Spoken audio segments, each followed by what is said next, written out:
visions through my dreams, seeing myself swimming in the universe.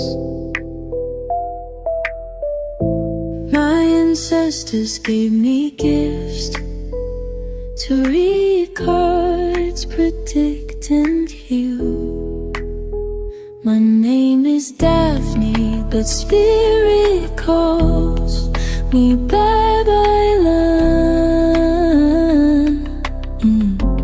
Angels communicate through numbers. Intuition is so deep. The gift I fully embrace within.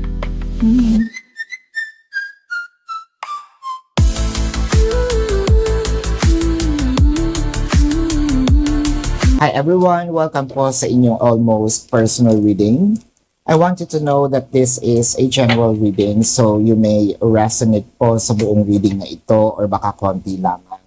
Take what's only yours. I also want you to know that this is a timeless reading. So whenever you find the video, the message is meant to find you. Tingnan natin ang nangyayari sa paligid. Your first card is the Nine of Cups, followed by the Seven of Wands. Parang meron ditong gustong hilingin yung isang tao, whether this is you or your person.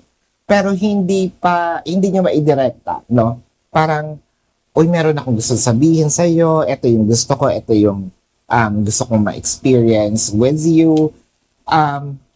Pero either dinadaan ko sa joke, dinadaan ko sa parinig, or yung ano yung tawag doon, yung parang, parang parinig din yun, pero in a good way, hindi yung nagpaparinig na para makipag-away. Yung parang gusto mo ipahiwatig sa kanya na either ikaw ang gusto ko, or parang more of either ikaw ang gusto ko, or ito ang gusto ko ma-experience sa'yo, or gusto ko pumunta tayo ng ganito. Yung kumbaga, ang sarap sa Baguio, no? Ang lamig sa Baguio, no? Hindi pa ako nakapunta ng Baguio, eh. Yung mga ganon. Masarap siguro ang pagpunta doon, no? Yung mga ganon.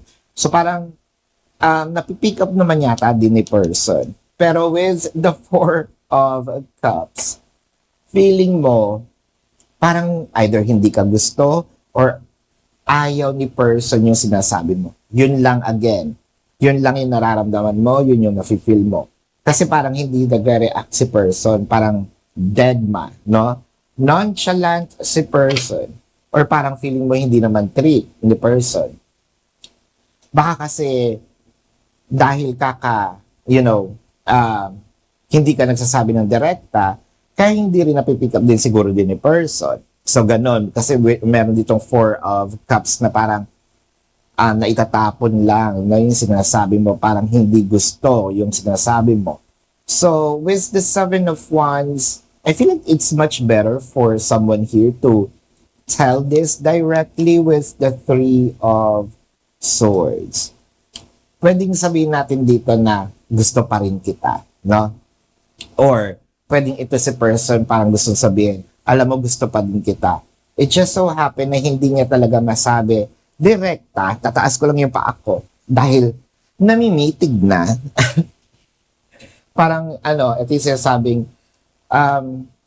hindi ko lang maidirekta kasi parang na-reject na ako dati, or hindi mo naman ito trip, or hindi mo naman ito magugustuhan. Clarifying the Three of Swords is the Queen of Pentacles and the High Priestess. So alam, napipick up pero hindi pinapatulan. So yun yung nakikita natin eh. Napipick up ni person, nung kabilang person, no? Kung ano yung gustong ipahiwatig pero ayaw patulan dahil hindi direktang sinasabi. Okay, pero ready naman. Kaya namang ibigay. So if you're the one who is asking for relationship, kaya namang ibigay. Pero you need to be direct for that person to actually give it to you. Okay. Nagets na natin. The Three of Cups. So, you might be, tawag dito? Yung nag-daydream, no? You might be daydreaming about kayo na, or nandun na kayo sa lugar na yon, or naibigay na ni person. Actually, that's a good thing. That is a part of the manifestation process, di ba?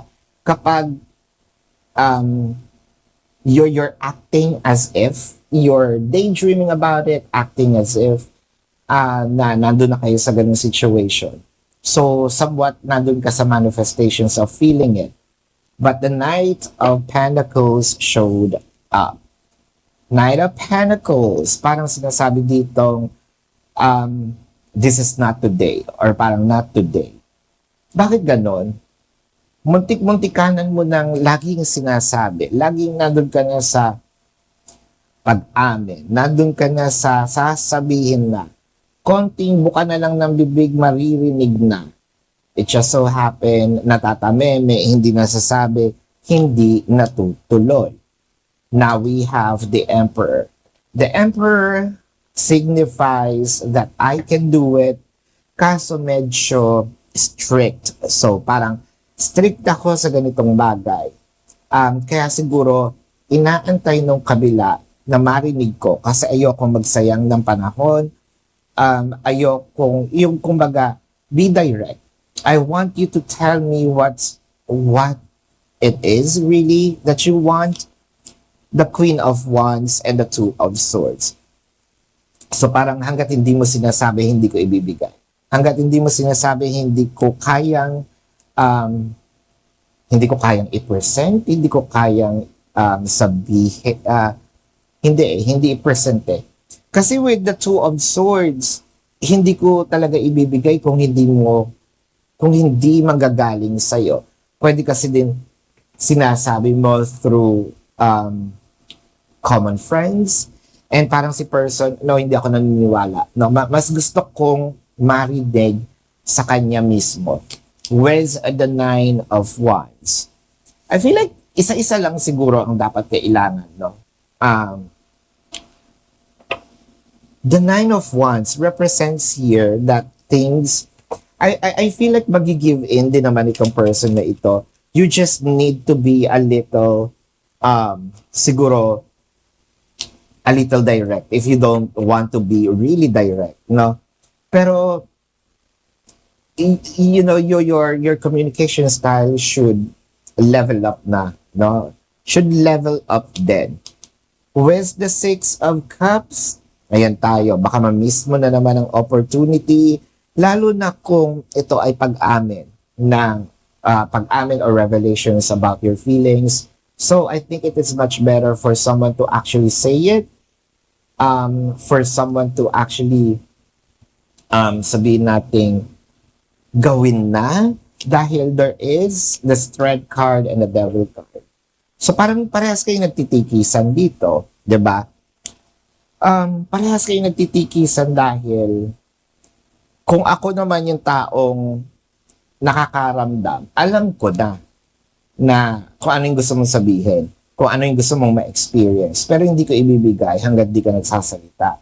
Yung kabila naman, pakiramdaman mo naman. Ngayon, naramdaman naman niya, alam niya yung gusto sabihin, siya naman, idirekta mo sa akin, which is ang problema doon sa hindi makapagsalita ng diretsyo with the Ten of Cups. Gawin mo na, girl or boy, gawin mo na with the Ten of Cups. Dahil, pakiwari ko, parang bonus, no? Ito sa'yo. It's worth saying it. It's worth the risk of saying it, wanting it to experience. Dahil nandito lahat ng hinihingi mo, nasa sayo din eh, no? Ikaw din ang gagawa ng paraan para ma-achieve mo ito lahat. This is your reading. Now, let's check the zodiac sign of the person. This can be their sun sign or a placement in their chart. Pero bago yan, kung kayo po ay nakaka-resonate, let me know sa comment section. And kung kayo may mga katanungan, sa description box ng video na ito, there is a link. Click the link and you will be routed to my website. Nandun yung name, number, QR code, amount per question. Take advantage of the 4 questions plus 1 kasi discounted na po yan. And if you want to book a private reading, nandun din po siya. Now, let's check now the zodiac sign. I am seeing Libra, Taurus, I'm seeing Cancer, Pisces, I'm seeing Leo, Virgo is here, Libra, Aries, so Pisces, Capricorn, Scorpio, Sagittarius, I'm seeing Leo. Yan. Virgo, this is your reading. Maraming salamat. Love and light. Namaste. See you po sa susunod na readings. Goodbye.